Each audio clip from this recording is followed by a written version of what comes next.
Hello and welcome to the latest edition of the Data Privacy Party installment. Let's get started. Hello and welcome to the next installment of the Data Privacy Party. I'm your host, Hunter Sunbeck, here to take you on our privacy discussion today. So looking forward to talking with you guys. I know it's been about a month or so since the last one. I know we talked through kind of some developing and predictions, recapping last year. So now we're getting back to it. I will get this wrapped up, our CIPT series some, and then talk about some of the latest developments that happened. I think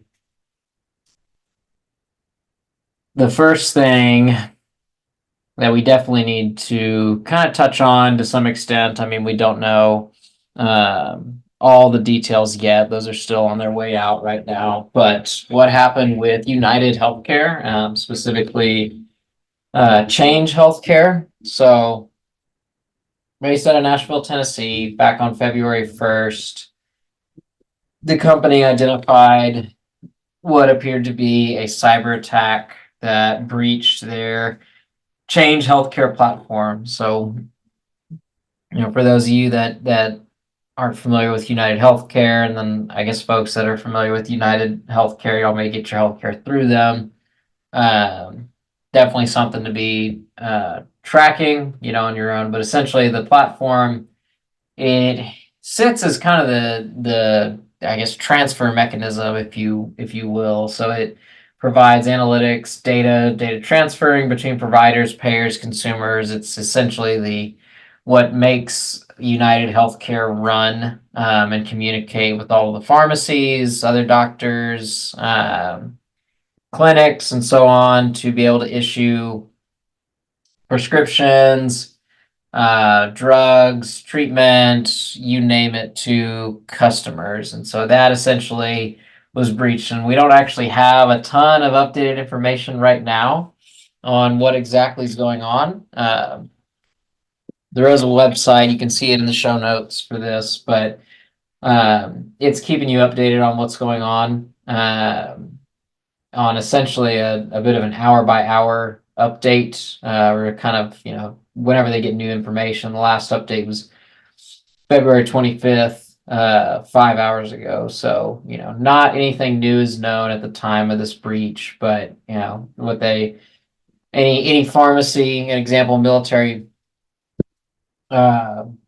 pharmacies couldn't provide prescriptions to customers because this platform was taken offline. The reason that it was taken offline was not because of the cyber attack, but it was because, in an effort to contain what was going on, United's cyber team had to take it offline in order to contain the threat and kind of identify maybe where's the root cause of the incident, where might some gaps in their security be, and where do they need to kind of plug them and remediate and make sure that any evidence of a bad actor is taken out of their system. So what they have disclosed in regards of who done it was that I suspect a nation state in the breach, not a cyber group.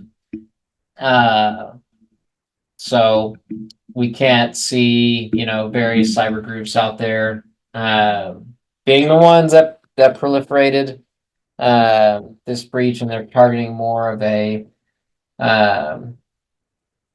I guess actual team, no anonymous Lazarus gang.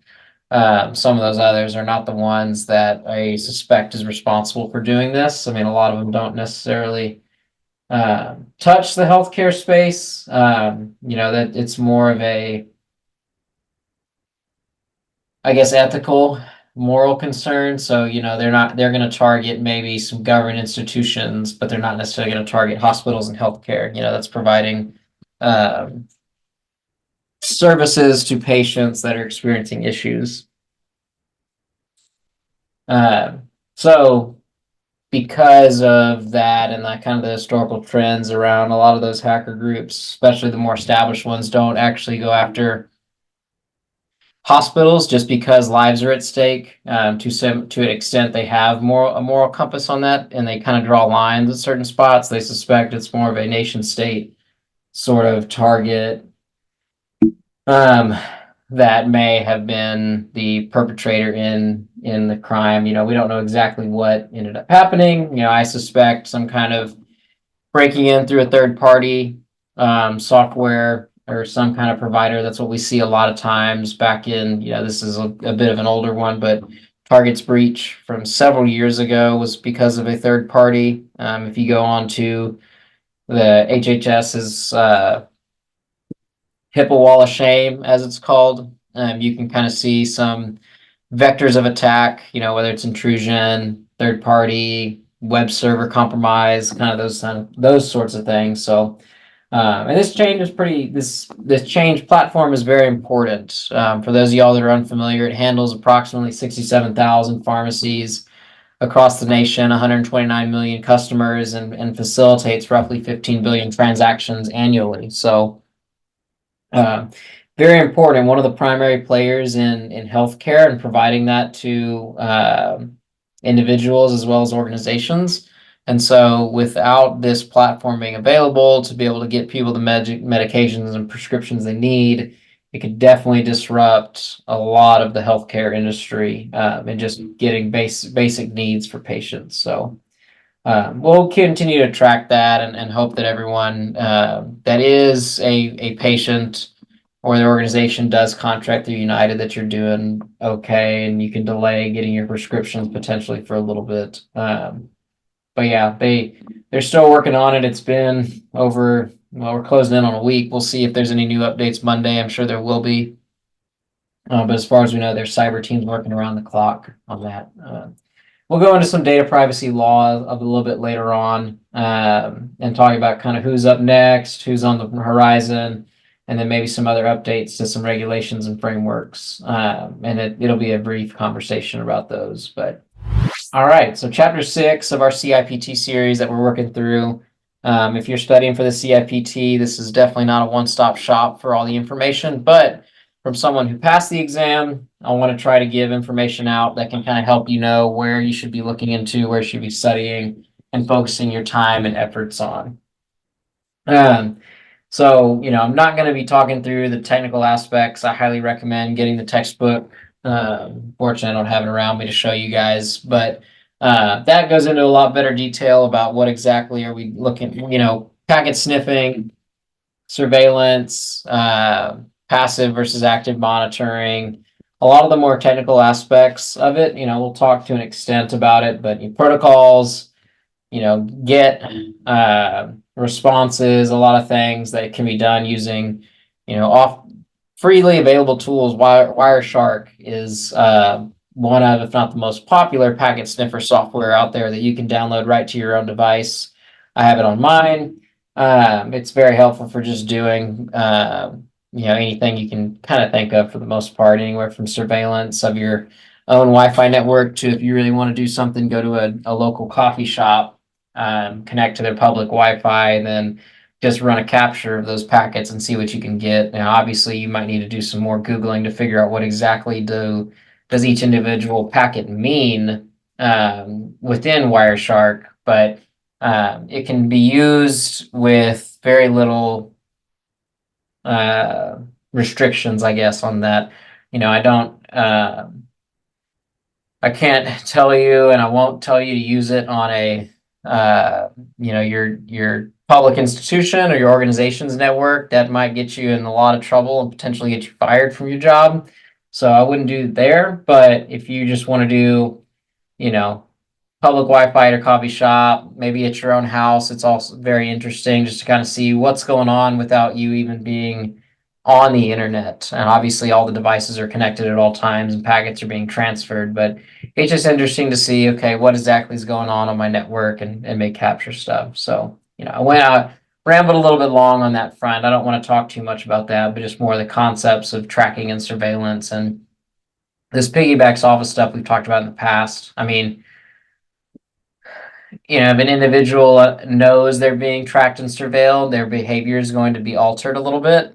Whether that's, being told, hey, we're actually monitoring your activity, or if you're receiving maybe advertisements based on internet searches that you've done, targeted advertising, kind of talk a little bit about later on. But, these packets travel across the web. There's email communications that also be intercepted. you don't just think of it as a where you're browsing. It's also messages that get sent, employers tracking employee activity on company devices. A lot of the different types of internet monitoring can occur. There's also web tracking, and I talked about Wireshark, but there's also Kismet and Eavesdrop are some of the tools that can also be, excuse me, used if you're on a Linux device. TCP dump is one. You can do packet captures using command line interface, and really powerful tool. Fun to watch all that stuff kind of roll through your screen. But some other forms that we all, maybe to some extent dislike, maybe to some extent you like. It kind of depends on the purpose behind what the, I guess, intent is for something, but a cookie, and unfortunately not the kind that we enjoy eating from Crumble or some of your other favorite cookie places, but a cookie being something that gets created when you visit a web page, to put it in a simple terms. There's different types of cookies. And so one of the more common ones is it gets created once you visit the web page. So it's a small text file saved to the user's PC with values that the site wants to store, expiration dates, domain path. Essentially, it's used to help you reconnect to the website a lot faster and a lot easier. Stuff that maybe was you navigated directly to this web page, so it tracks, okay, they went right to, if we're doing Crumble cookies, for instance, if we're going to stay with them, I go on their website and I immediately go check out what's the new cookie of the month. So they remember that's something I like to do, and I try to do that occasionally. So there may end up being some kind of targeted advertisement coming my way soon about what the new cookie of the month is. Another type of cookie is called a session cookie. So this is one that's created and it's stored only until the web browser is closed, and only info about a particular page visit.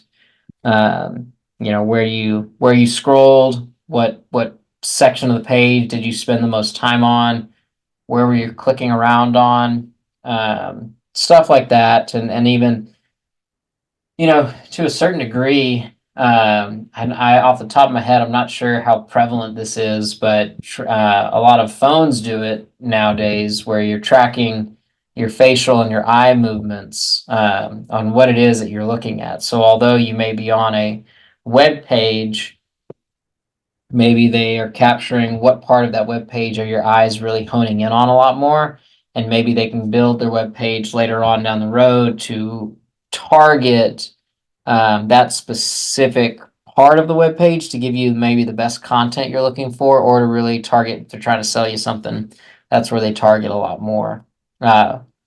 Pixel tracking, eye pixel tracking. So the term escapes me at the moment, unfortunately, y'all. I'll try and find it, but that's something that some websites, and obviously it kind of depends on the device that you're using and if they can even track that. The laptop computer that I use for my job doesn't have facial recognition on it, so they're not going to be able to track your eye movements whenever they try to see, okay, what part of the web page was he looking at the most.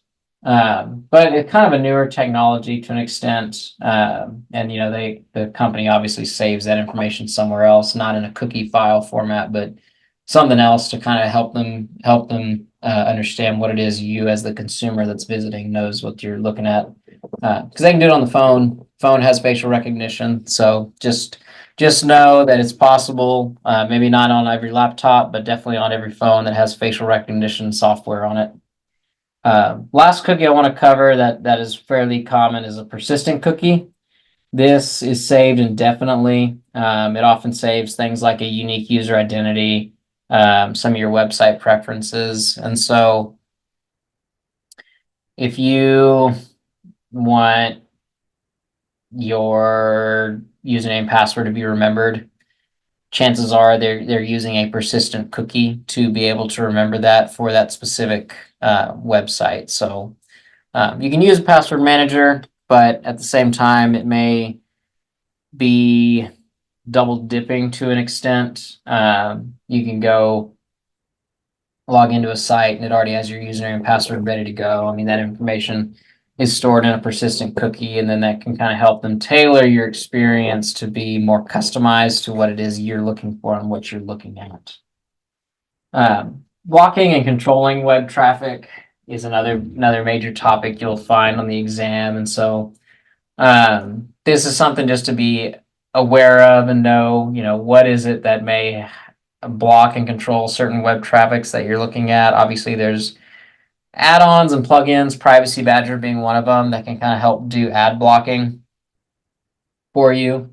As a matter of fact, the U.S. Children's Internet Protection Act requires schools and education institutions, public libraries, to block harmful and inappropriate content. So if you've experienced trying to go to a harmful site, or maybe it's a site you didn't know was harmful and it gets blocked, they're required to block that traffic so that children and minors can't inadvertently see something that they're not supposed to see. But some helpful tips on doing some of that. Just make sure, for one, you are browsing the web using HTTPS protocol instead of HTTP. An easy way of knowing that that's the case is if you look at the top left of your URL area, and I'll actually share my screen real quick with you guys to show you exactly what it is I'm talking about. But if I were to go to noble.com and click up here, we see this HTTPS sign right there. That just means that you're secure. Your web page is not being passed through in clear text. I mean, this is the area we're not going to get very technical in on what we're talking about today. But just know that if you use something HTTP, someone who's monitoring your internet traffic would be able to see, okay, you went to this website, you logged in using this username, this password. It's essentially an unsecure protocol that I do not recommend using. Sometimes it's unavoidable to a certain degree, but HTTPS, it has the underlying layer of security that encrypts data that's traveling and encrypts your web page experience, so that if that information is captured, it's encrypted and they won't be able to just see it without having the decryption keys. Using a secure wireless network, that one just essentially put a password on your wireless network, wireless device. Make sure it's using WPA2,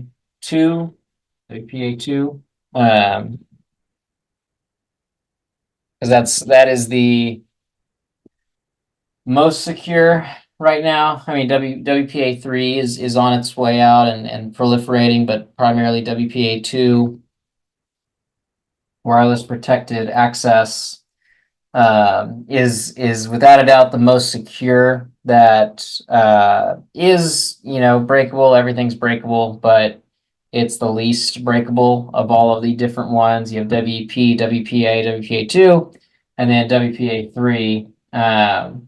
If you want to know the differences between each of those, I suggest you do your own research. This is not where we're going to go into the deep dive of what exactly is different, but just know WPA2, WPA3 are the two that you want to have at a minimum when you're surfing the web. Using a virtual private network, if that's something you need to do. So for instance, if you're on a public Wi-Fi at a coffee shop, usually every organization's laptops already have these built into it, but if you're using a personal device and you're not using a VPN to encrypt your traffic, I mean, NordVPN, there's options that are available to public and consumers Nothing that I know off the top of my head that's free and also works really well. But that's something that needs to be considered if you're going to be doing some maybe confidential things at a public place. Lastly, using TLS, which stands for Transport Layer Security. Sorry. Uh, Transport Layer Security, which is version 1.2. I think 1.3 might be out and available, but 1.2 is the most recent. That's the most secure. 1.1 is available as well, and there's also SSL, which stands for Secure Socket Layer. So this TLS 1.2 is what sits on top of the HTTPS and gives it, or HTTP, and gives it that S that we talked about earlier. TLS is just the best way to encrypt your data transfer, data traffic. A lot of organizations already have this built in, but if your organization doesn't, highly recommend looking into being able to do that to encrypt traffic, especially traffic that's traveling outside of the organization. Not as critical if it's internal to the organization, because someone would have to get in there before accessing. I mean, however, United Healthcare probably didn't know that they had a breach, and so they were transmitting a bunch of unencrypted information internally. Whether it was encrypted or not, when it was traveling on the Change platform, it likely was. We just haven't been made aware of the extent that it was breached. Jumping into kind of look at these two together, some location tracking as well as audio and video surveillance. So location tracking is exactly what it sounds like. Looking at where is someone, when is someone, how are they doing it? If you ever get prompted to, when you're on your phone or even on your laptop, would you like, so and so to know your location? Usually, if you're on an iPhone, it says never allow while using app, allow once, always allow. Be careful which one you select. If you select never or always, you'll have to go into your settings to adjust that. Typically selecting only while using kind of meets that privacy principle we talked about in some earlier episodes about how you're giving up your information to accomplish something that you need to be done, and then that information is no longer accessible by that organization or that party or that application that you're using. Once you're done using it, it turns off. You can go about your business, and they're not continuing to track you. So be careful with that area. You'll get some of that information, and then they'll be able to know where you're at all times. So it's just kind of something to be aware of. The web browsers that do maybe the best job, that are used by the mass public, is Safari and Firefox. They actually block third-party cookies by default, and so you need to enable those in order for your location tracking to even be performed by the web page or the application. I guess if you're on your phone, on your website, the web page you're using. But in some areas that companies do actually track location pretty well, not just from a user, maybe to some extent users, but using RFID tags, radio frequency identifier. Mainly used to track inventory and products. Very helpful whenever doing inventory counts, knowing kind of what you have and where, and being able to track it in a much more real-time basis. But like I said earlier, location tracking should only be included if it provides a direct benefit to the user and is a primary component of the service being offered. If you're just surfing the web, looking for new shoes, they don't need to know your location until you actually order. And even then, maybe you have it delivered to an Amazon locker or something else. So they don't ever have to actually know your location.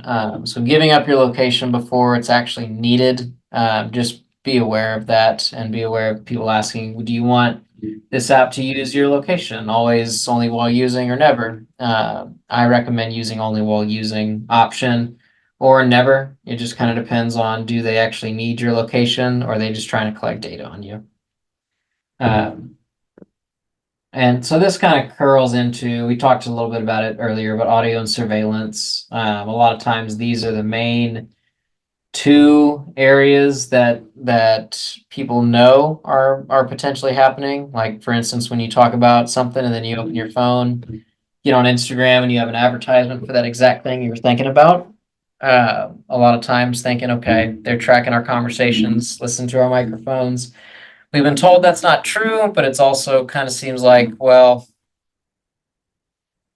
if it smells like a rat, then it probably is. So I'd encourage you to go do your own research on knowing is that exactly what's happening or not. But two interesting points here that I want to make y'all aware of. The Federal Wiretap Act allowed the FBI to legally tap cell phones of known criminals. Malware was deployed to the phones to tab them.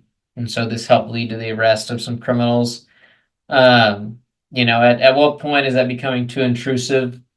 Should the government actually be allowed to do something like that because they're quote unquote criminals? Now maybe that get muddy in the waters of what's the definition of a criminal.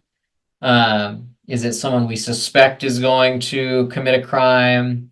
How do we suspect they're going to commit a crime? Is it someone who's been a multiple time offender? I don't really have an answer for those two things right now, but it's just a moral question to consider and be thinking about. If the federal government is able to tap anyone's phone whenever they need to, is that morally okay? And this reminds me as well of I wish I remembered what it is. I think it was California, San Bernardino. I can't remember, but the FBI had to issue a court order for Apple to reverse the encryption that they used on the shooter's phone because there was information in there the FBI needed. Apple wasn't willing to do it, which I kind of it gets to the point of it's an interesting case of should the FBI be allowed to do that? Maybe in unprecedented circumstances, yes, in order to complete an investigation. But then you're also asking developers that worked and engineers that worked really hard on encrypting that information to break apart what it is they've done. The whole point of it and part of the security guards Apple puts up on their phones is if you can't get into it, no one should be able to get into it. It should be able to remain private, but then it's kind of the question of even in death, does something like that remain private? Does a shooter's, what context should apply to the situation in order for something to be permissible? When should it not be? Another instance, this one maybe a little bit more black and white than the other. Pennsylvania school district in 2010 was actually taking photos of children's homes without their knowledge or parental consent. They sent, so back it up, they sent students home with devices to kind of help in doing homework and getting more engaged in class. And so part of, I guess, what was going on based on what I read and researched, and this is an example also in the CIPT book you'll come across, but they were taking photos as well of the children without consent, and so this was informing on what's life like going on at home for some of those kids. And one of the parents was tipped off by it, and so I don't remember the exact contents behind it, but I think it was the school brought something to their attention that they would have only known had they been taking photos and surveying the at-home life of the child. And so because of that led to an investigation. They were found out, had to end up settling for around $600,000. But in the course of 14 months, 42 users were affected by that. And so that's, data being captured of minors without parental consent, definitely breaking the law and needing to be, put in their place for doing something like that.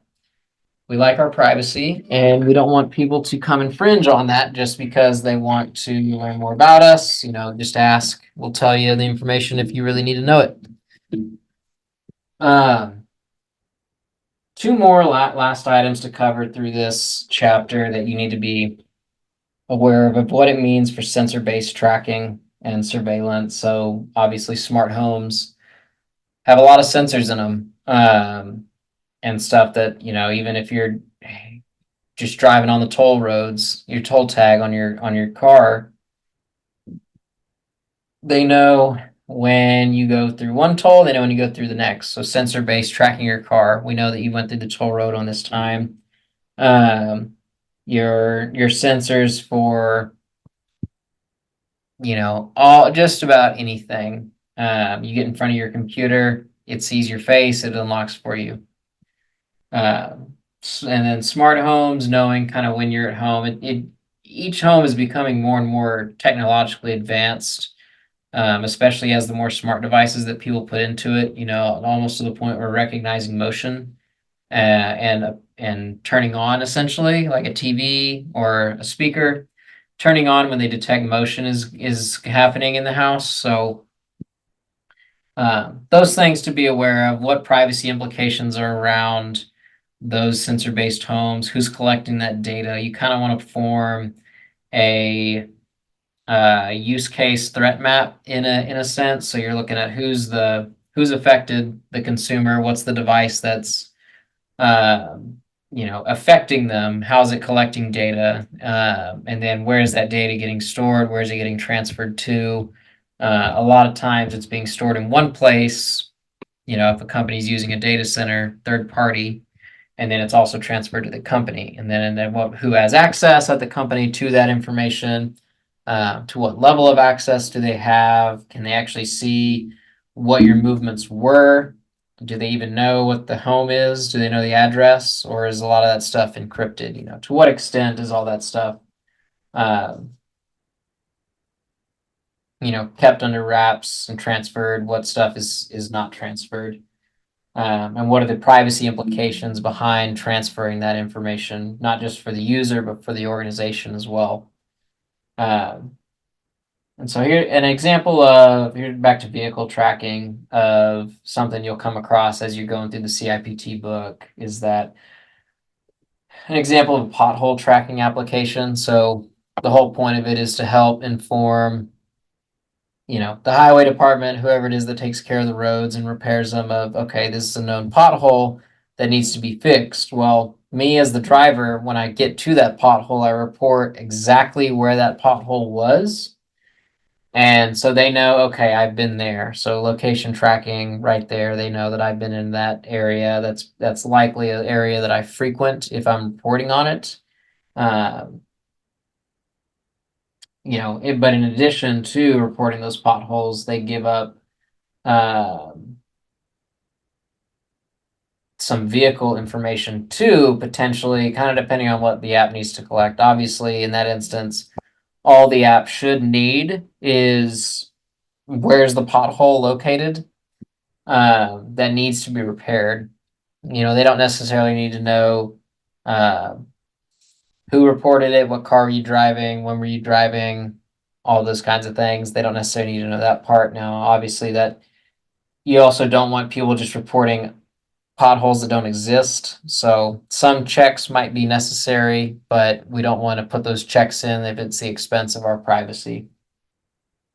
Last topic to be aware of as you study for the exam that we talked a teeny bit about earlier is behavioral advertising. So this translates well to targeted advertising. What are you doing on the web that causes someone to think, I need to. Hunter is looking for a new pair of shoes. I'm going to go ahead and target him with this website's new pair of shoes. I know he visited this site. Whether they're running a sale or not, it really doesn't matter. Just targeting those shoes and going to put them on the sidebar where Hunter's been going, to say, hey, check out these shoes. You've been looking for them. Got them right here. You don't need to go anywhere other than clicking the ad. But a lot of companies build these large data models that base our preferences and then target those ads to us based on our behavior. So, those Instagram ads you were talking, like I mentioned, suddenly you see that hearing your voice just playing a few steps ahead is definitely a good question. And to some extent, it might depend on what it is that you're looking for. But, there's a lot of data out there that I think is unknown by some folks and is something that we still don't have a full grasp on. I know that there's been push lately to get more in a sense of a data inventory, data categories at organizations, get more data governance in place. And that's one of the areas where, I myself and other members of my team try to really help organizations understand what do we have, how is it collected, where is it stored, what security measures are in place over it. Is there regulatory compliance that needs to happen around that data? Um, different things like that, and that extends anywhere from private entities to public and government organizations. All have different people they need to report to on those different things, and so we try to help those organizations do a better job of knowing what do they have, how do they use it. But that helps you as well, the customer, to know, okay, they really are collecting quite a bit of information on me. Maybe I'll think twice before putting in my email or signing up for someone's newsletter just to get 10% off my purchase, because then they start hammering you with more ad emails, and it's kind of like, well, this is never going to end. I don't know. I want to get out of here. But it's just something to be careful of where you put your email address and your name and where you live, and think twice before you do it. Or you might get hit with an ad. You never know. All right, some concluding thoughts I want to hit on. It's more so just what's coming through the pipeline for y'all to be aware of. So we have one state that looks to be all but imminent on introducing new private state privacy law, and that's New Hampshire. So the bills, sister bills, House Bill 314 and Senate Bill 255, are both passed at this point. It's just waiting on governor to sign them into law. And then these guys will go into effect here very soon. As a matter of fact, off the top of my head, I'm not sure the exact date, but these guys will mimic some of the other ones we've already seen. The ones that are probably the closest to them, I would say we're looking at Colorado, we're looking at Connecticut, we're looking at Indiana, Montana, New Jersey, Oregon. We've covered some of these in past episodes, and so a lot of the security measures that apply there are going to apply to New Hampshire as well. The thresholds may be a little bit different. It's always based on population. We saw Montana's is actually smaller than some of the other ones based on population count. Just so it's a bit, they're not holding California is going to have a different data broker threshold than Montana is, just because there's more people that live in California than Montana. The privacy bills that are in the hole, bit of a baseball term for those of y'all that don't know. You have your batter that's at the plate. You have the next up is on deck, and then third is in the hole. We're looking at Wisconsin and Kentucky. Both of these bills have gone to cross committee right now and are just going through the normal process until they get in front of the governor's desk to be signed. So they actually haven't passed yet like New Hampshire's have, but they're in that process. And so I would say Wisconsin and Kentucky also both closely resemble New Hampshire. There's some small details that are going to be a little bit different, but for the most part, when you look at your right to access, right to correct, right to delete, right to opt out, right of correction, private right of action, opt-in, default requirements, it's all going to be roughly the same. Your safeguards around your physical, technical, and administrative safeguards that you need to put in place around data that falls underneath these bills are all going to be the same across the board, and we try to help companies do that as best we can, especially those that are conducting business. I mean, eventually as every single state introduces their own privacy law, every organization is going to need to comply with the same set of requirements across the board, just because you never know when all of a sudden you're going to have a ton of business in a state that has a privacy law that you originally weren't operating in. There are certain carve outs, nonprofits, certain government entities, they all get carved out of it. But for the most part, if you operate a business in a state that has a privacy law or one coming through, you need to be aware that there are new regulations coming that you need to be aware of and take precautions to make sure you don't end up on the wrong part of a lawsuit. Two more things just to cover real quick before we close out. So NIST 800-66 revision 2 is a guide for you to achieve HIPAA compliance, especially from a security standpoint. So highly recommend checking that out and looking at what might be some new things in there that they can kind of help lead you as to getting more of a HIPAA security compliant shop. And maybe this should have come out a little bit sooner for United Healthcare to take advantage of. But I'm sure they will now that they're having to go through it. And then COPA 2.0, this is the Children's Online Privacy Protections Act, getting a bit of a refresh to get up to date with modern times. COPA was written so long ago that at this point, it didn't take into account, Facebook, Instagram, TikTok, some of those apps that we all love to use. It wasn't taking some of that stuff into account, as well as, maybe refreshing what is going on in society that might need to be changed up a little bit. So, new sponsorships with Maria Cantwell and Ted Cruz. And so as this bill continues to gain traction, the COPA refresh and reintroduction is going to be even closer to happening. But that's all I've got for y'all today. Thanks for tuning in and sitting with, getting privacy updates, and then learning something new about tracking surveillance. Highly recommend checking out the CIPT book if you're planning to take that exam soon, and just going through those main areas that we talked about. They'll be in the show notes with a few notes on what I talked about today. But until we get a chance to talk again, make sure you continue to be vigilant of what information you're providing, where you're providing it, and how much of it you're providing. And just continue to keep your eyes open for the new privacy bill updates. But until then, thanks, guys. Thanks for listening to the latest edition of the Data Privacy Party install. Hope you learned something new and can better protect your information. Like us on YouTube, Apple Podcasts, and Spotify, and subscribe to hear more great content.